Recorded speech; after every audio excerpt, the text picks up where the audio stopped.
Hey everyone, welcome back.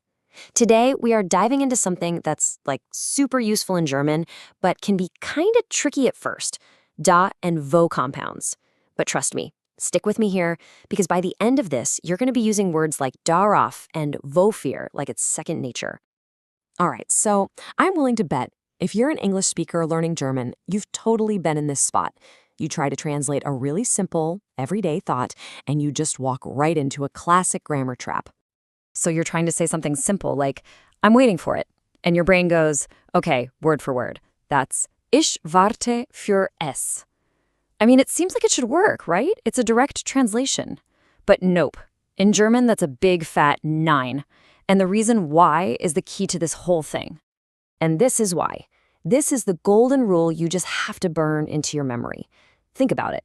In English, we do this constantly. Who are you talking to? What are you looking at? But in German, it's a no-go. You just can't do it. It's a hard and fast rule, which means the language had to come up with a much cooler, more elegant solution. And this is where German gets really clever. The solution is what this whole explainer is about, this incredibly slick system of da and wo compounds. This is how German neatly sidesteps that whole no preposition at the end problem. Okay, let's really break this down. Where we in English use two separate words, like what and for, German has this awesome way of just smushing these ideas together into one neat little word. So what for becomes the single word wofür, and the answer for it becomes dafür.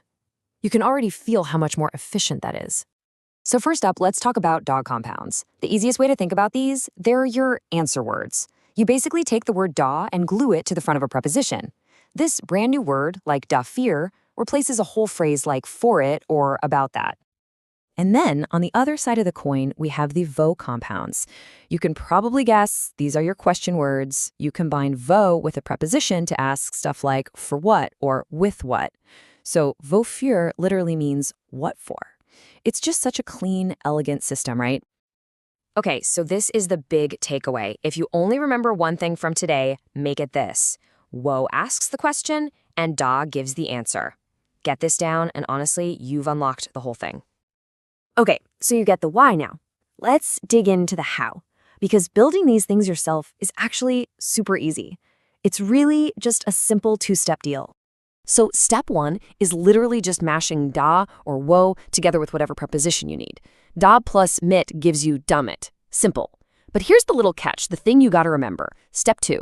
If that preposition starts with a vowel, a, I, o, u, you have to slide an r in the middle. And this isn't some crazy grammar thing, it's literally just so it rolls off the tongue easier.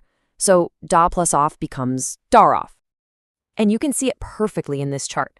With mit and für, they start with consonants, so it's just a straight combination. Damit, dafür. But then you get to an and auf. Since they start with vowels, bam! That r pops in there to make it sound smooth, giving us daran, woran, darauf, and worauf. It's a little pronunciation hack that you'll get used to in no time. All right, theory is one thing, but seeing this stuff in the wild is where it all clicks. And here's the real secret. These compounds are almost always linked to specific verbs that have a buddy preposition they always hang out with. So let's circle back to that very first sentence that got us into this mess. Remember, in German, the verb is warten auf. You wait on something. So to say I'm waiting for it, you grab that preposition auf, stick it to da, pop in the r because of the vowel, and boom. Ich warte darauf.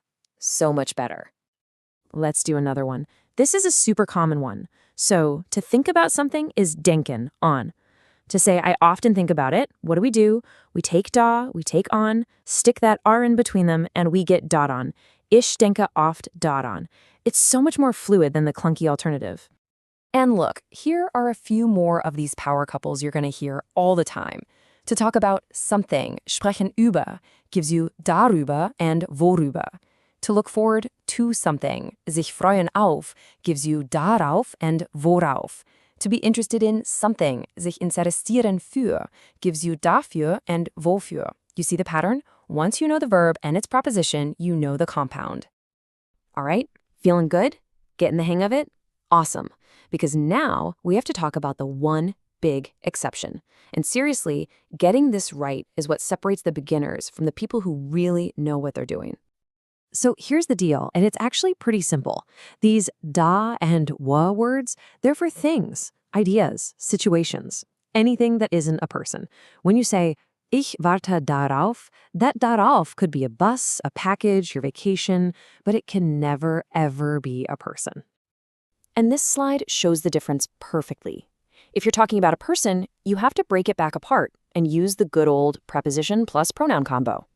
Ich warte auf ihn. I'm waiting for him. Ich denke an sie. I'm thinking of her. You can't use darauf for Dave or daran for Debbie. It just doesn't work. All right, pop quiz time. Let's see if you've got this. Think about it. How would you fill in that blank? You want to ask, what are you waiting for? The verb, remember, is warten auf. Did you get it? The answer is worauf. You take wo for the question, you take auf from the verb, and you stick that R in the middle for the sound. Worauf wartest du? You nail this, you're golden. Okay, let's wrap this up, because this really isn't just some random grammar point. Nailing this is a true shortcut. It's a hack to sounding way more natural when you speak German. So why should you care? Why did we spend all this time on it? Well, for one, you're going to sound so much more fluent. Two, you'll dodge those really common mistakes. And maybe most importantly, you'll actually understand what native speakers are saying because they use these all the time without even thinking. So let's drill it in one more time. You ready? Wa asks the question, da gives the answer. That's it. That's the whole game right there. You know, with just a little bit of practice, this becomes automatic. You won't even have to think about it. You'll be able to just reel off a sentence like this one.